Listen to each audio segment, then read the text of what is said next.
working hypothesis বা কাৰ্যকৰী প্ৰকল্প কি? A working hypothesis is a completely provisional supposition and which is inadequate. A working hypothesis is defined as a provisional supposition which, though known to be inadequate, is still accepted as true for the time being, because in the absence of better hypothesis, it is useful as a guide to further inquiry. যেতিয়া যথেষ্ট প্ৰমাণৰ অভাৱত বা প্ৰয়োজনীয় সম্পূৰ্ণ প্ৰমাণৰ অভাৱত কাৰ্যকৰী প্ৰকল্প এটা গঠন কৰা হয়, এই কাৰণে যে আমি ঘটনাটোৰ সম্পূৰ্ণ ব্যাখ্যা দিব পৰাকৈ বা বিজ্ঞানসন্মতভাৱে সম্পূৰ্ণ প্ৰক্ৰিয়াৰ এটা বিজ্ঞানসন্মত প্ৰকল্প আৰম্ভ কৰিব পৰাকৈ আমাৰ হাতত যথেষ্ট প্ৰমাণ বা তথ্য কেতিয়াবা মজুত নাথাকে। কিন্তু এনেকুৱা এটা পৰিস্থিতিত থাকোঁ যে বৈজ্ঞানিক অনুসন্ধানবিলাক যিহেতু আমি ৰখাই থ'ব নোৱাৰোঁ, বৈজ্ঞানিক অনুসন্ধানবিলাক বহুত সময়ত আমি ৰখাই থ'ব নোৱাৰোঁ। কেতিয়াবা কিছুমান কথা নাজানিলেও অলপ জনা কথা আৰু অলপ নজনা কথা মিলাই লৈ আমি কামটো চলাই নিব লগা হয়। গতিকে তেনেকুৱা প্ৰকল্পক কোৱা হয় ৱৰ্কিং হাইপথেচিছ বা কাৰ্যকৰী প্ৰকল্প। Though we know that our hypothesis is insufficient and based on not on adequate data or on the basis of such proofs, yet we are compelled to continue our scientific investigation to frame a hypothesis that is called as working hypothesis. তেনেকুৱা পৰিস্থিতি আমি যিবিলাক প্ৰকল্প কৰোঁ সেইটোকে আমি কাৰ্যকৰী প্ৰকল্প বুলি কওঁ। For example, electricity is fluid. Example,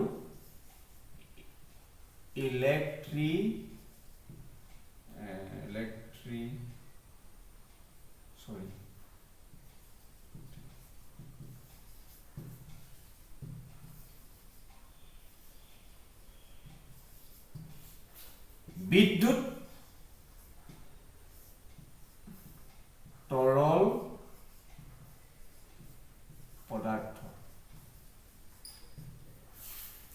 ইয়াৰ অৰ্থটো হ'ল যে ইলেক্ট্ৰিচিটি মানে যিটো প্ৰত্যেকটো এটা বস্তুকে আমি কোনোবাটো গোটা পাওঁ, কোনোবাটো জুলীয়া পাওঁ, কোনোবাটো গেছীয় অৱস্থাত পাওঁ। এতিয়া ইলেক্ট্ৰিচিটিটো আমি প্ৰমাণ কৰিব পৰা নাছিলোঁ সেইটো গোটা নে এইটো জুলীয়া লিকুইড ফৰ্মত থাকে নে গেছিয়াছ বা গেছীয় আকাৰত থাকে। গতিকে গোটা, গেছীয় অথবা তৰল মানে পানী আকাৰত থাকে আমি ধৰিব পৰা নাছিলোঁ। কিন্তু বিদ্যুতৰ যিটো গতি বা বিদ্যুতৰ যিটো অৱস্থা বা যি বিদ্যুৎ সম্বন্ধে আমাৰ যিবিলাক ধাৰণা আমি পাইছিলোঁ সেইটোৰ পৰা এইটো কথা প্ৰমাণ হ'ল যে গোটা বস্তু এটা কেতিয়াও তাৰেদি বা পৰিবাহী তাৰেদি বা কণ্ডাক্টৰেদি চলি যাব নোৱাৰে। সেইকাৰণে সি যে গোটা বস্তু নহয়, ষ্টেটিক ফৰ্মৰ এটা বস্তু নহয়, সেই কথাটো আমি গম পালোঁ। তাৰপিছত গেছিয়াছ ফৰ্মৰ হ'ব নোৱাৰে বুলি আমি গম পালোঁ। গেছীয় নহয় বা ইলেক্ট্ৰিচিটিটো গেছিয়াছ বা এইটো LPG গেছৰ নিচিনা বা অন্য কিবা মিথেন ইথেন গেছৰ নিচিনা গেছীয় নহয় বুলি আমি গম পালোঁ। কেনেকৈ গম পালোঁ? যে যদি গেছ হয় তেতিয়াহ'লে কণ্ডাক্টৰেদি যাওঁতে ক'ৰবাত গেছ হৈ পেলাই সি ভাৱ হৈ গুচি যাব। গেছবিলাক তেনেকৈ আচলতে কণ্ডাক্টৰেদি আমি পঠাব নালাগে বা নাযায়। কিন্তু ইলেক্ট্ৰিচিটিটো এক কণ্ডাক্টৰ বা এডাল তাৰেদি এই ইলেক্ট্ৰিক পোষ্টবিলাকৰ পৰা এই যেতিয়া কণ্ডাক্টৰটো বেলেগ এটা ইলেক্ট্ৰিক পোষ্টলৈ কানেক্ট কৰা হয়, ইয়াত ইলেক্ট্ৰিচিটিটো এনেকৈ বা বিদ্যুৎ বা ইলেক্ট্ৰিচিটিটো ইলেক্ট্ৰিক কাৰেণ্টটো এনেকৈ কণ্ডাক্টৰে কনভে কৰে লৈ যায়। এতিয়া কণ্ডাক্টৰত যোৱা বস্তুটো কেতিয়াও গোটা হ'ব নোৱাৰে, কেতিয়াও জুলীয়া হ'ব পাৰে নেকি, সেই প্ৰশ্নটোকে আমি মনত ভাবি ল'লোঁ। আৰু তেতিয়া বিজ্ঞানৰ যিসকল বিজ্ঞানী হয়, অনুসন্ধানকাৰীসকলে অনুমান কৰিলে যে ই কেতিয়াও গোটা হ'ব নোৱাৰে, ই কেতিয়াও গেছীয় হ'ব নোৱাৰে, গতিকে ই লিকুইডেই হ'ব লাগিব। সেইকাৰণে এইটো লিকুইড ফৰ্মতে থাকে বুলি তেওঁলোকে ভাবি ল'লে যে এইটো লিকুইড বা তৰল বা পানীৰ ধৰণে থাকে বা তেনেকুৱা নেচাৰৰ হয় বুলি তেওঁলোকে ভাবি ল'লে আৰু সেই যে যিটো ভাবি ল'লে ইলেক্ট্ৰিচিটি ইজ ফ্লুইড তেওঁলোকে জানে এই কথাটো প্ৰমাণ কৰিব কিন্তু তেওঁলোকে আজিলৈকে পৰা নাই আজিলৈকে প্ৰমাণ হোৱা নাই ইলেক্ট্ৰিচিটিটো ফ্লুইড বা তৰল পদাৰ্থ হয় নে নহয় আজিলৈকে প্ৰমাণ হোৱা নাই কিন্তু প্ৰমাণ নহলেও এই হাইপোথেসিসটোৱে আমাক কিন্তু ধুনীয়াকৈ কাম দি আছে আমাক আমি চিন্তাধাৰাটো আমাক কেতিয়াও বাধাগ্ৰস্ত হোৱা নাই এই যিটো আমি ধাৰণা কৰিছোঁ সাপোজিশন লৈছোঁ এইটো কেতিয়াও আমাৰ বাধা হোৱা নাই বা খেলিমেলি লগা নাই যদি খেলিমেলি লাগিলেহেঁতেন তেতিয়াহ'লে আমি বাদ দি দিলোহেঁতেন যদিও আমি জানো এইটো প্ৰমাণো কৰিব পৰা নাই কিন্তু ইয়াক বাদ দিব পৰাকৈ বা ইয়াৰ এগেইনষ্টতো আমি প্ৰুফ পোৱা নাই গতিকে এগেইনষ্টত প্ৰুফ পালেহে আমি বাদ দিম এগেইনষ্টতো আমি এতিয়ালৈকে প্ৰুফ পোৱা নাই গতিকে সেইটো তেনেকৈ এই ধাৰণাটোকে লৈ পেলাই বিজ্ঞান আজি 100 বছৰ ধৰি চলি আহিছে যে ইলেক্ট্ৰিচিটিটো ফ্লুইড বা বিদ্যুৎটো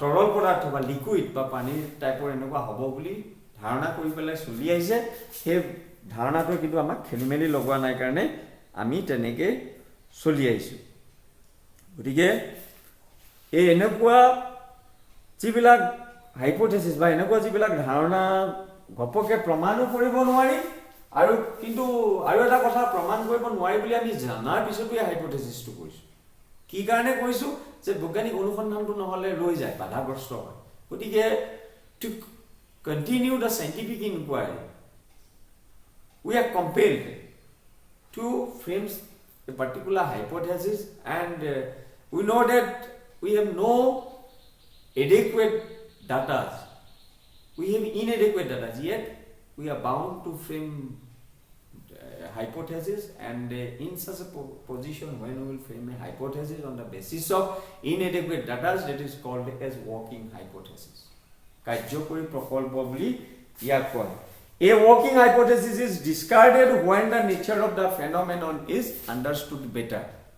তাতকে যদি আমি ভালকে বুজি পাওঁ তেতিয়াহ'লে আমি definitely discard কৰিম we will discard such type of hypothesis if we will get more information which is against or opposite to that concept যদি ইয়াৰ বিৰোধী কিবা ধাৰণা পাওঁ তেতিয়াহ'লে আমি বাদ দিম কিন্তু বিৰোধী ধাৰণাও এতিয়ালৈকে পোৱা নাই গতিকে আমি বাদ দিয়া নাই গতিকে এনেকুৱা ধৰণৰ যিবিলাক হাইপোথেসিস আছে সেইবিলাককে কোৱা হয় ৱৰ্কিং হাইপোথেসিস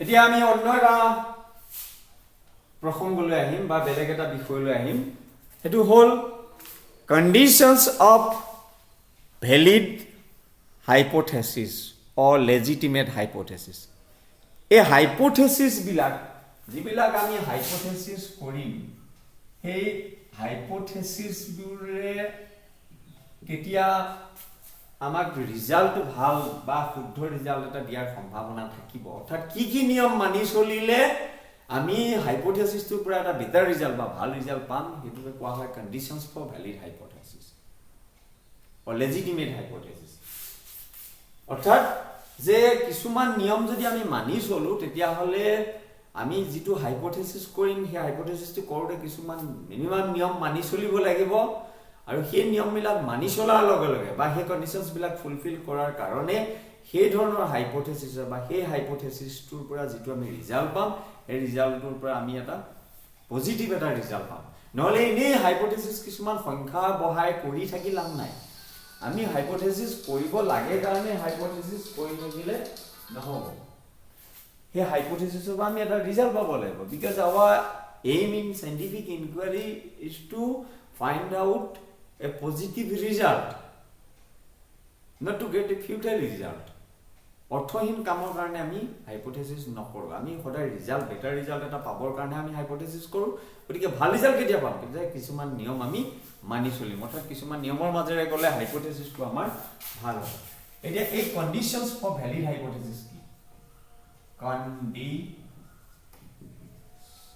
conditions of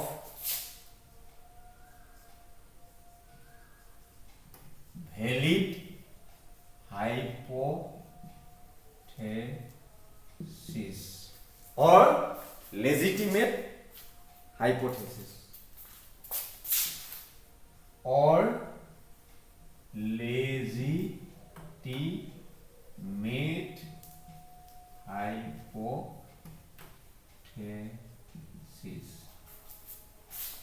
জৈৱ প্ৰকল্পৰ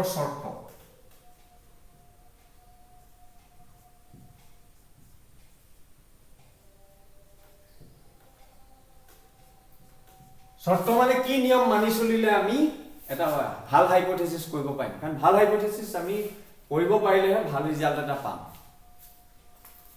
hypothesis we know that provisional supposition made in order to explain scientifically some fact or phenomena it is through the formation of hypothesis that science can explain different laws and events but any and every supposition is not a scientific hypothesis every supposition is not a scientific hypothesis to scientific hypothesis hobor karone ba bigyansomot eta hypothesis ba prokolpo hobor karone hi kisuman niyom mani cholibole ei niyom bilakoke ami etia yatu ulikhu je bogyanik prokolpo boli kobo parim jodi ei niyom khini ই মানি চলে অর্থাৎ এটা hypothesis কৰোতে এই নিয়মখিনি বা আমি চাব লাগিব তেতিয়া তাৰ পৰা আমি এটা গুড ৰিজাল্ট পাম number 1 the hypothesis must be relevant must writing shortly the hypothesis must be relevant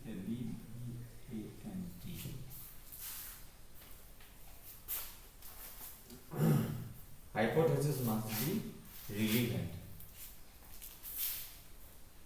প্ৰাসংগিক হ'ব লাগিব প্ৰথম কথা হ'ল হাইপোথেসিস এটা সদায় প্ৰাসংগিক হ'ব লাগিব অপ্ৰাসংগিক এটা বিষয়ক লৈ পেলাই বা ব্যাখ্যা বা ধাৰণাক লৈ পেলাই আমি যদি আগবাঢ়ো তাৰ পৰা আমি এটা গুড ৰিজাল্ট এটা নাপাম বা এটা হাইপোথেসিসে কেতিয়াও এটা ভাল ৰিজাল্ট আমাক দিব বুলি আমি আশা নকৰো অৰ্থাৎ যিটো ঘটনা আমি এক্সপ্লেইন কৰিবলৈ যাম সেই ঘটনাটোৰ লগত হি ৰিলেটেড হ'ব লাগিব it must be closely related to the fact of phenomena to which we are going to explain relevance the first condition is relevance relevance means it must be relevant or connected to the phenomena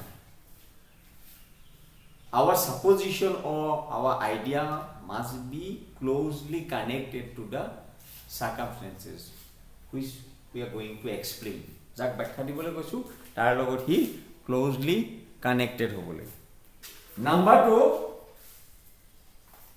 hypothesis must be verifiable or testability or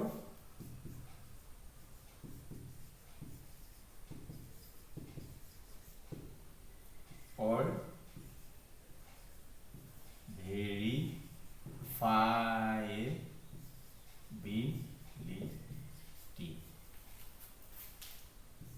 প্ৰমাণযোগ্য হ'ব লাগিব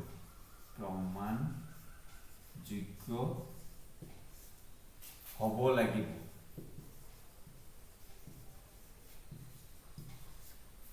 বা সত্যাপনীয়তা বুলি কয় সত্যাপনযোগ্য হ'ব লাগিব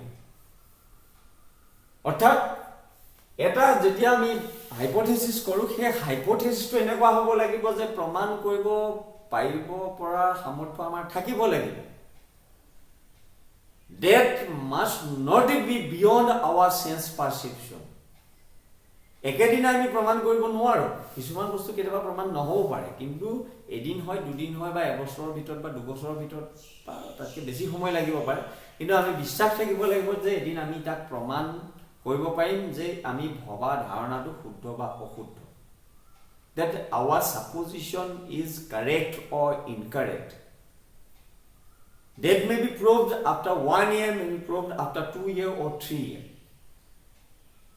or maybe after 3 years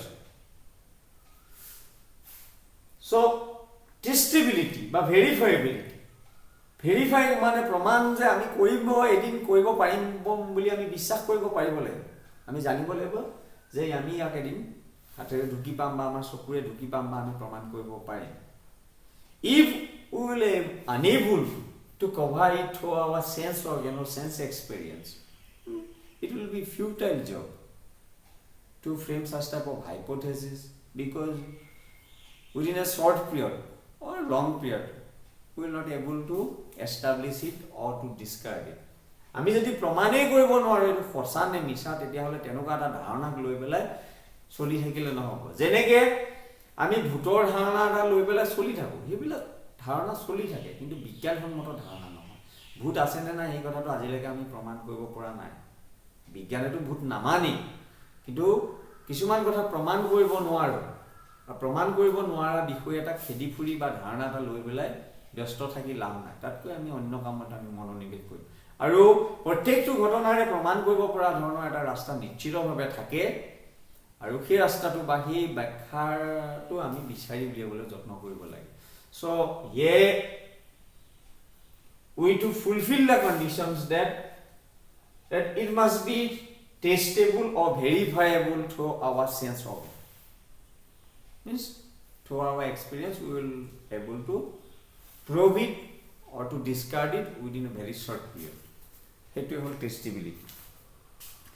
Number 3, compatibility with previously well established hypotheses.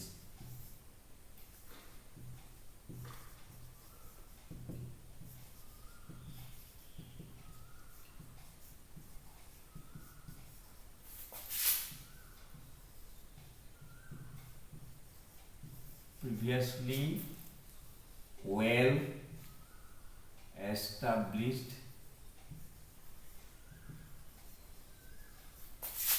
hypothesis.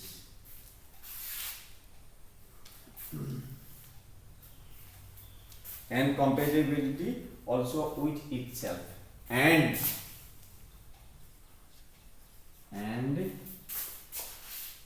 compatibility with itself.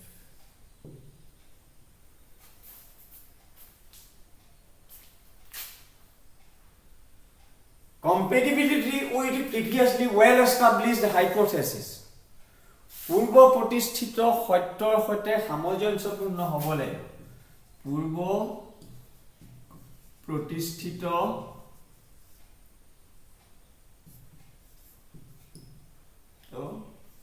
সত্যৰ সৈতে সামঞ্জস্যপূৰ্ণ হ'ব লাগে। আৰু নিজৰ ভিতৰতো সামঞ্জস্যপূৰ্ণ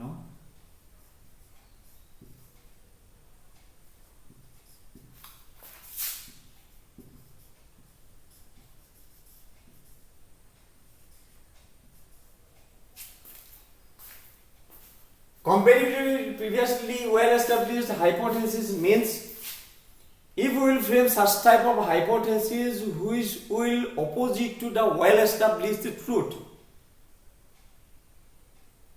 Challenge may be there in all types of laws and principles of science. Everybody always trying to establish new truths, new facts, etc., etc. But in normal situation, it is not a scientific view or scientific approach. If we will meaninglessly oppose the previously well established truth or hypothesis. আগতে যদি ভাল ধৰণে প্ৰতিষ্ঠা কৰা কিবা সত্য আছে তাৰ বিৰোধিতা যেতিয়াই তেতিয়া আমি কৰাটো অনুচিত। কাৰণ এনেকুৱা হ'ব পাৰে কেতিয়াবা বিৰোধ হ'ব পাৰে। এবাৰ বিজ্ঞানৰ প্ৰতিষ্ঠিত সত্যটো কেতিয়াবা হয়তো 100 বছৰ পিছত সি চ্যালেঞ্জ বা এইটো কোনোবাই তাৰ বিৰোধী ধাৰণা এটা হয়তো আনিব পাৰে, কিন্তু সেই বিৰোধী ধাৰণাটো আনিবৰ কাৰণে যথেষ্ট প্ৰমাণ তেওঁৰ হাতত থাকিব লাগিব। আমি ঘপককে এতিয়া সূৰ্যকেন্দ্ৰিক ধাৰণা, যিটো সৌৰজগতৰ আমাৰ ধাৰণা আছে যে সূৰ্যকেন্দ্ৰিক এটা ধাৰণা আছে, মাজত সূৰ্যটো থাকে, চাৰিফালে এইবিলাক গ্ৰহ নক্ষত্ৰবিলাক ঘূৰি থাকে, এইটো বিৰোধিতা কৰি হঠাতে আমি যদি এটা নতুন এটা ধাৰণা দিবলৈ যাওঁ সেইটো খুব শুদ্ধ নহ'ব।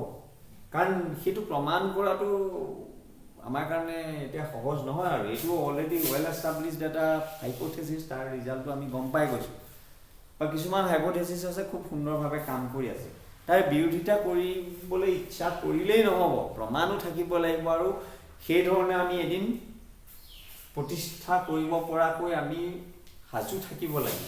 গতিকে সেইখিনি যদি যোগ্যতা নাথাকে তেতিয়াহ'লে অনৰ্থকভাৱে আমি বিৰোধিতা কৰি পেলাই যিকোনো এটা হাইপোথেচিছ ফ্ৰেম কৰি সময় পাৰ কৰাৰ বাহিৰে লাভ নহ'ব। দ্বিতীয়টো কথা হ'ল যে ইয়াত আৰু এটা কথা আছে, নিজৰ ভিতৰতো সামঞ্জস্যপূৰ্ণ হ'ব লাগিব।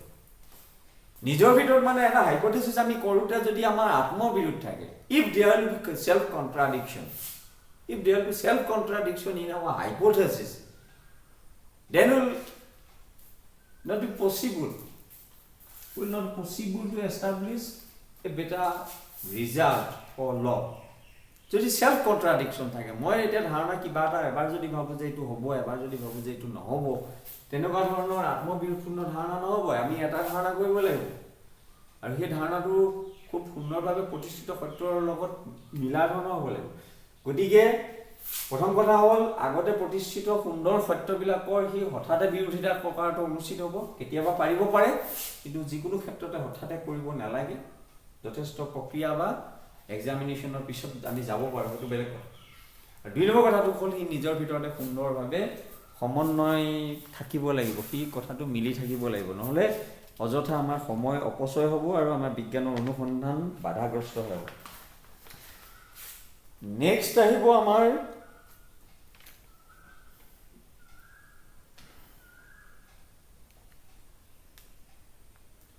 a hypothesis should not be indefinite. Number 4, should not be indefinite, vague, indefinite, vague, absurd or self-contradictory. Vague, absurd or self-contradictory.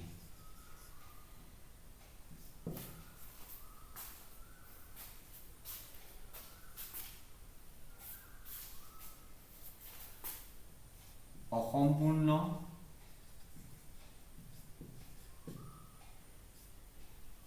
অনিশ্চিত,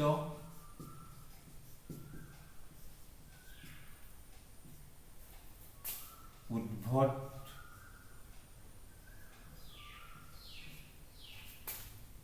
আৰু আত্মবিৰোধী হ'ব নালাগিব।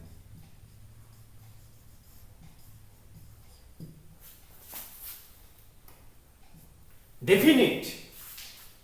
So every hypothesis must be definite to give particular explanation or particular to give particular answer to any question. Not to be indefinite. Indefinite means where there be suppose no particular way in our looking, that is called indefinite looking. So that must be not to be indefinite. অসম্পূৰ্ণ হ'ব নালাগে, vague,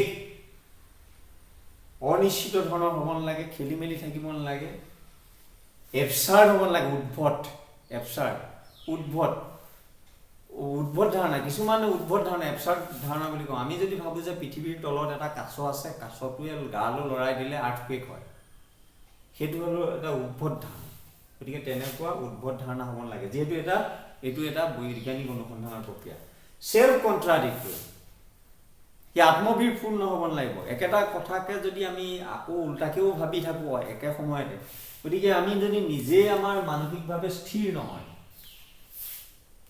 সেইটোকে কোৱা হয় self কন্ট্ৰাডিকশ্যন। আমি নিজৰ মানসিক স্থিৰতা নাই, if we are in such a way that or stage that where we are thinking in this way, at the same time or in the next moment we will start to think in another way, that is called as self-contradiction, self-contradictory. And self-contradictory বা আত্মবিৰোধপূৰ্ণ হ'ব নালাগে। এবাৰ যদি ভাবোঁ পৃথিৱীখন ঘূৰণীয়া, এবাৰ যদি ভাবোঁ যে পৃথিৱীখন চাৰিচুকীয়া, এই তেনেকুৱা আত্মবিশ্বাসপূৰ্ণ ধাৰণা লৈ পেলাই আমাৰ বৈজ্ঞানিক অনুসন্ধান আগনেবাঢ়ে গতিকে এই কণ্ডিশ্যন কেইটাও আমাৰ ই ফুলফিল কৰিব লাগিব নেক্সট আমাৰ আহিব যে প্ৰেডিক্টিভ পাৱাৰ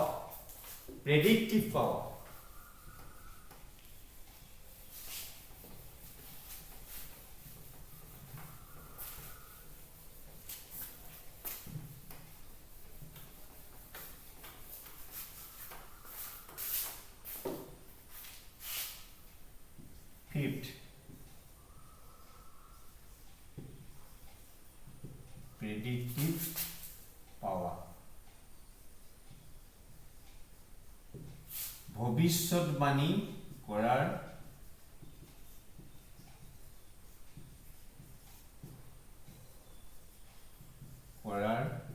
সক্ষমতা if a hypothesis will be able to give more explanation in near future and if we have that faith that is called as predictive power. Predictive power means that a particular hypothesis our consideration is there that it will give more explanation, it will give and applicable to more type of explanation or more circumstances that is called as predictive power. ভবিষ্যতে আৰু যদি কিবা ব্যাখ্যা দিব পাৰিব বুলি আমি ভাবো তেতিয়া হলে সেই হাইপোথেসিসটো আৰু ভাল এটা প্ৰক্ৰিয়ালৈ যায় the predictive power of a hypothesis means the range of observable facts that which can be deduced from it. It is the power that makes the prediction or to offer explanation which proves the fertility or productivity of a hypothesis. Productivity means it will give more production.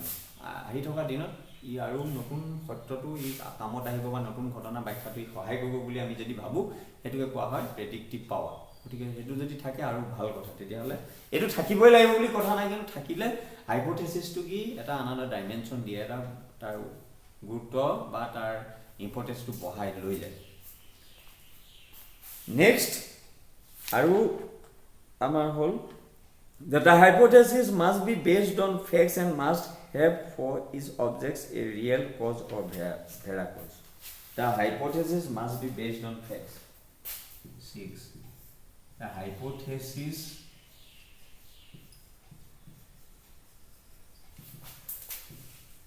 must be based on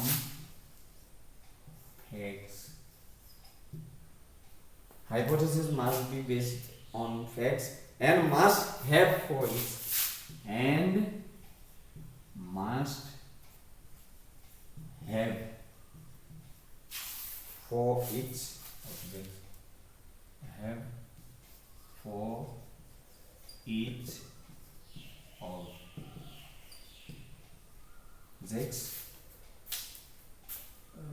object a real cause object A or vera cause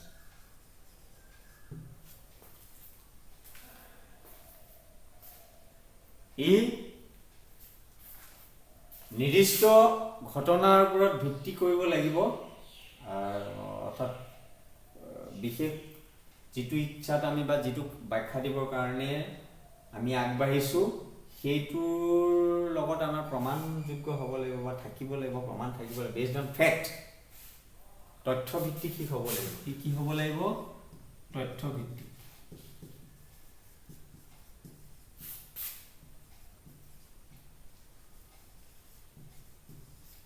এই তথ্য ভিত্তিক হ'ব লাগিব আৰু বাস্তৱসন্মত হ'ব লাগিব বা এটা বাস্তৱ ঘটনা অনুসন্ধান কৰিব লাগিব বাস্তৱ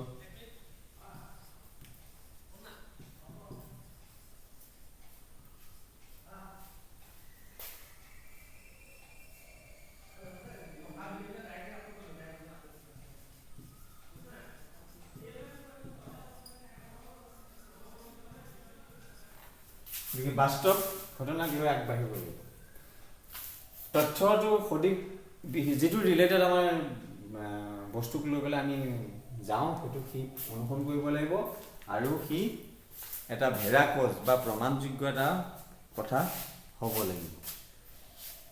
এইকেইটাই হ'ল আমাৰ এই চেপ্টাৰটোৰ মেইন পইণ্ট আৰু এইকেইটা যদি ফুলফিল কৰে তেতিয়াহ'লে এটা হাইপথেচিছে লেজিটিমেট হয় বা বৈধ প্ৰকল্প হয়। Thank U.